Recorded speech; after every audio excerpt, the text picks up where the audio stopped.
तो सबसे पहली बात, what is GLP SLP? Joint life policy, separate life policy. Very good, full form नहीं पूछा था, व्हाट इज इट एग्जैक्टली, होता क्या है? ठीक है, it is nothing but a life insurance policy, nothing else. Okay, अब लाइफ इंश्योरेंस पॉलिसी की कुछ बेसिक बातें हमें पहले पता होना चाहिए। जैसे अगर मैं लाइफ इंश्योरेंस पॉलिसी की बात करता हूं, तो इंश्योरेंस कंपनी वालों को हमें देना पड़ता है प्रीमियम। क्यों प्रीमियम देना पड़ता है? क्योंकि इंश्योरेंस वाले टेक ओवर कर रहे हैं हमारा रिस्क। ठीक है, तो हमारा रिस्क बोले तो जान का रिस्क। ठीक है सर, जान गई तो क्या करेंगे? ठीक है, अगर बहुत सारे पैसों से रिलेटेड मैटर है तो जान गई तो क्या करेंगे? तो इंश्योरेंस कंपनी जान जाने वाला रिस्क अगर टेक ओवर कर रहा है, कुछ तो चार्ज करेगा सर। तो उसके लिए वो जो चार्ज कर रहा है, that is what is called as premium. ठीक है, हाँ जी सर। तो premium is basically the cost of that insurance policy, है ना, हमारे लिए वो खर्चा हो गया और इंश्योरेंस कंपनी के लिए इनकम हो गया। ठीक है, दूसरी बात, सम अश्योर्ड या policy amount. What do you mean by that? जब हम लोग पॉलिसी टेक आउट करते हैं तो पॉलिसी में एक अमाउंट होता है, इतने रुपए का पॉलिसी, यानी जिसने भी पॉलिसी निकाला उसके डेथ होने पे कितना पैसा मिलेगा। So that is what is called as the sum assured या policy amount. Now normally speaking this amount is received only on death of the policy holder. ठीक है, but at the same time ये भी हो सकता है definitely कि sir जी death तो हुआ नहीं, लेकिन पॉलिसी होल्डर का जो पॉलिसी है वो मैच्योर हो गया। एक टाइम पीरियड होता है, वो टाइम पीरियड में वो मैच्योर हो गया, तो मैच्योरिटी के बाद जो पैसा मिलता है वो भी पॉलिसी अमाउंट कहलाया जा सकता है। तो I am sorry, on death या on maturity of the policy जो लमसम पैसा मुझे मिलता है, that is what is called as the sum assured, या उसी को हम पॉलिसी अमाउंट इस नाम से भी पुकारते हैं। ठीक है, ओके सर। उसके अलावा आ जाता है सरेंडर वैल्यू। ठीक है, जिसे प्यार से हम कहते हैं सुरेंदर वैल्यू, राइट सर। तो सरेंडर वैल्यू की होता है? ठीक है, सरेंडर वैल्यू ये होता है कि सर जो पॉलिसी है ना, वो अभी तक उसका टाइम पीरियड एक्सपायर नहीं हुआ, ठीक है, और ना ही पॉलिसी होल्डर का डेथ हुआ, लेकिन हमने उस पॉलिसी को सुरेंदर कर दिया, सरेंडर कर दिया। हमने कहा कि हमें उतना टाइम नहीं रुकना है, हमने जो भी अभी तक प्रीमियम भरा है सब वापस दे दो सर हमको। ठीक है, तो इंश्योरेंस कंपनी कहता है वाह वाह वाह, जो वादा किया था वो निभाना पड़ेगा। आप लोगों ने वो प्रॉमिस किया था हमको कि आप लोग एंड तक रुकोगे, अब आप एंड तक नहीं रुक रहे हो, चलो हम लोग थोड़े पैसे कम देंगे। तो अगर आपने पॉलिसी को सरेंडर कर दिया इन बिटवीन, तो उसके बदले में जो मिलता है उसे कहा जाता है सरेंडर वैल्यू। ठीक है, तो पहले तो ये टर्म्स रिवाइज कर लिया लोगों ने। ओके, अब आगे देखते हैं सर। पॉलिसी दो तरह के होते हैं, एक होता है एसएलपी, एक होता है जेएलपी। एसएलपी क्या होता है? सेपरेट लाइफ पॉलिसी, यानी अगर तीन पार्टनर है ए बी और सी, तो सेपरेट लाइफ पॉलिसी में क्या होगा? I will take out a separate policy, एक सेपरेट कॉन्ट्रैक्ट होगा for A, separate contract for B, separate contract for C, यानी आप तीन अलग अलग पॉलिसी यहां पर निकालोगे। That is what is separate policy. और व्हाट इज जॉइंट पॉलिसी? एक ही कॉन्ट्रैक्ट होगा, एक ही पॉलिसी होगा तीनों के लाइफ के ऊपर, right? So that is what is a joint policy. ठीक है, तो सेपरेट पॉलिसी में क्या हो रहा है? सेपरेट पॉलिसी में तीन अलग अलग पॉलिसी है, तो तीन अलग अलग पॉलिसी के तीन अलग अलग प्रीमियम, तीन अलग अलग पॉलिसी अमाउंट। अब हो सकता है वो सेम भी हो, सम अश्योर्ड सेम या अलग अलग, ऐसे केस पे भी, लेकिन आप अलग अलग पॉलिसी की बात कर रहे हो। जॉइंट पॉलिसी में क्या होगा? एक ही पॉलिसी होगा तो एक ही प्रीमियम होगा। ठीक है, तो सर जी यहां पे समझने की कोशिश करो, सेपरेट पॉलिसी की अगर बात हो रही है तो ए बी सी, मान के चलो ए की डेथ हो गई, तो ए की डेथ होगी तो ए के सरेंडर सम अश्योर्ड यानी पॉलिसी अमाउंट के पैसे मिलेंगे। समझे बात को?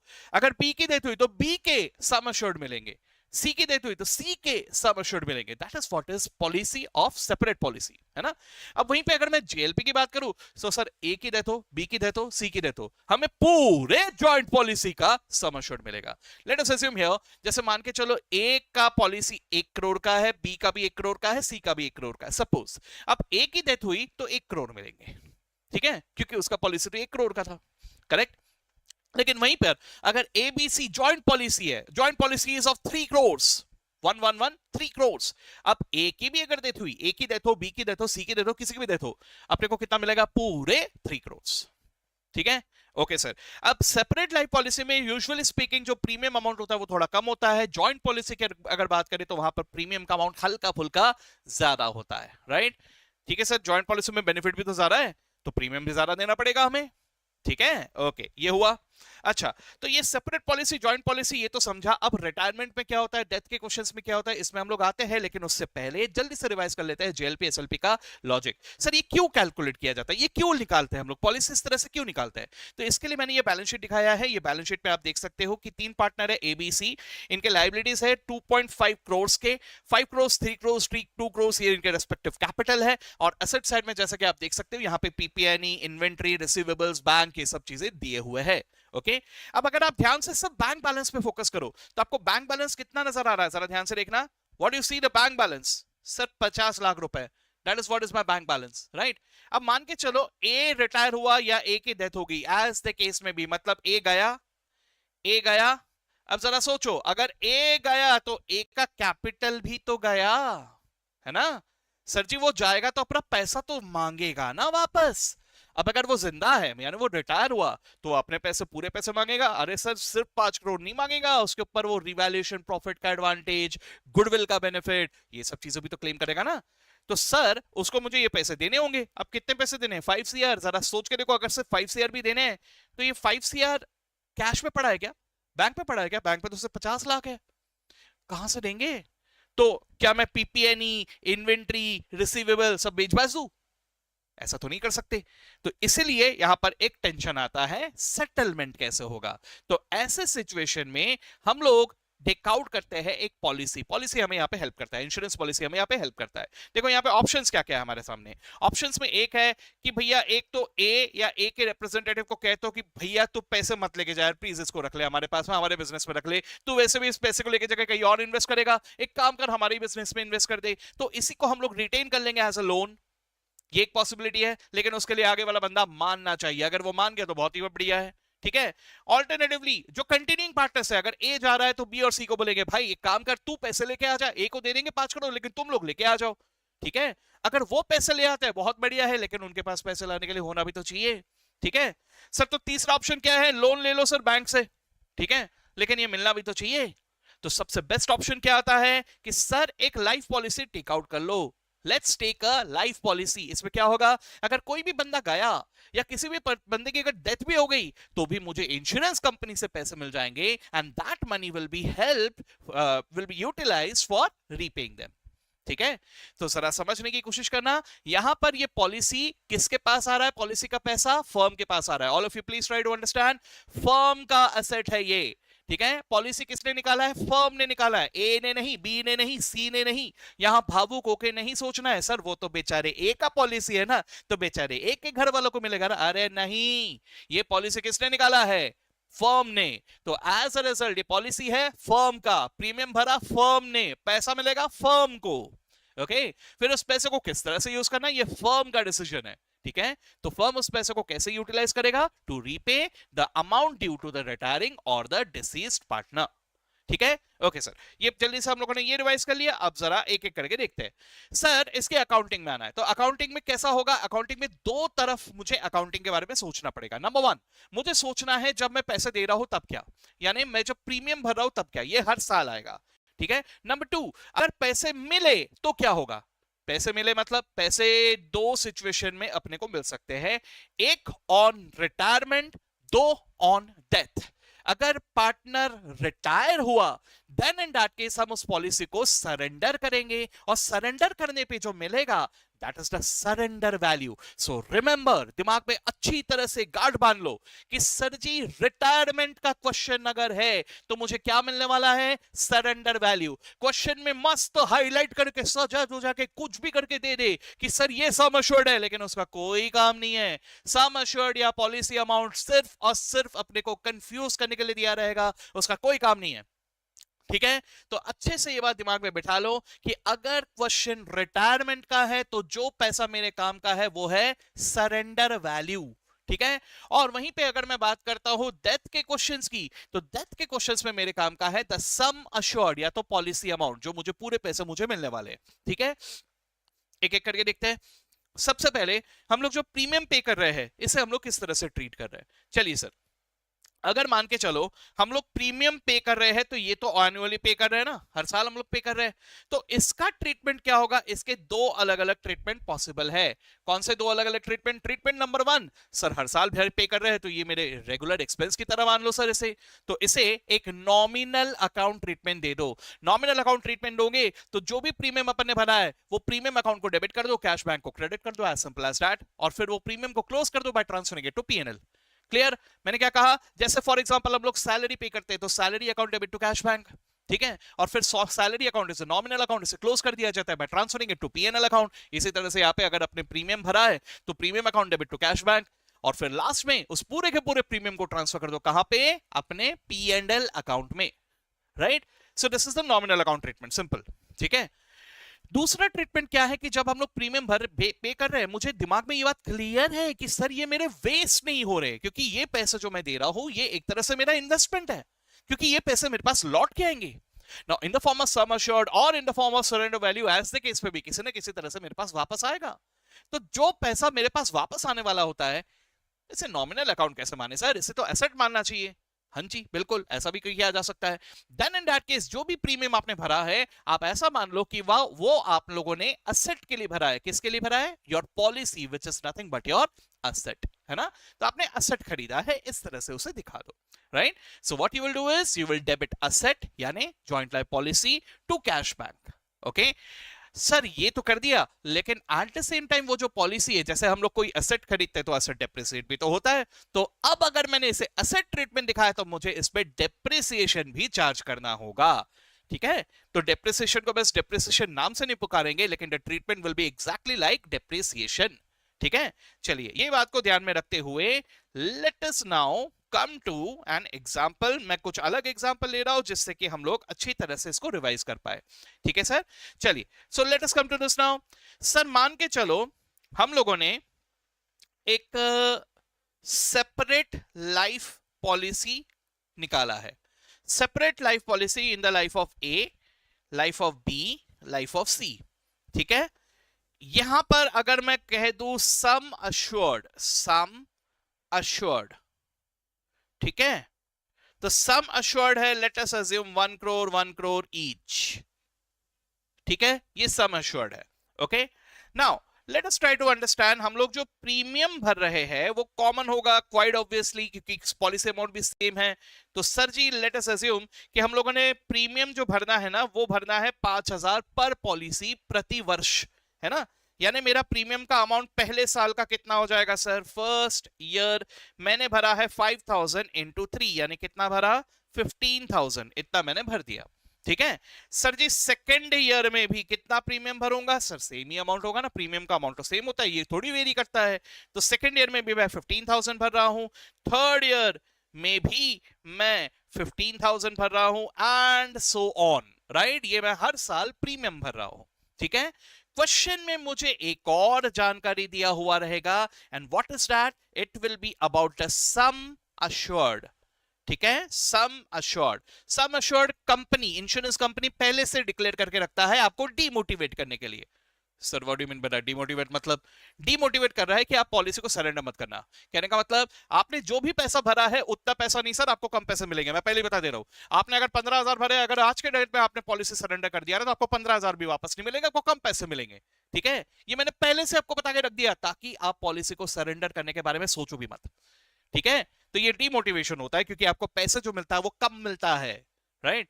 हाँ जी सर, और इसी को कंटिन्यू करने का मोटिवेशन भी कह सकते हो आप इसे, ठीक है? चलिए देखिए सर, अब मान के चलो मैं यहां पर आपको ऐसा कहता हूं कि यहां पर जो सम एश्योर्ड है ना ये है 0 पहले साल। पहले साल अगर पहले ही साल आपने पॉलिसी शुरू करते ही बोला नहीं नहीं मेरे को सरेंडर कर देना है, तो इंश्योरेंस कंपनी ने पहले ही बोल के रखा है अगर पहले ही साल सरेंडर करोगे ना कुछ भी नहीं देंगे हम आपको, ठीक है? अब ऐसा है सर, ओके सर। दूसरे साल में लेट अस अज्यूम कि सरेंडर वैल्यू है 8,000 रुपए, ठीक है? हमेशा कम होगा, जितना भर रहे हो उससे कम होगा।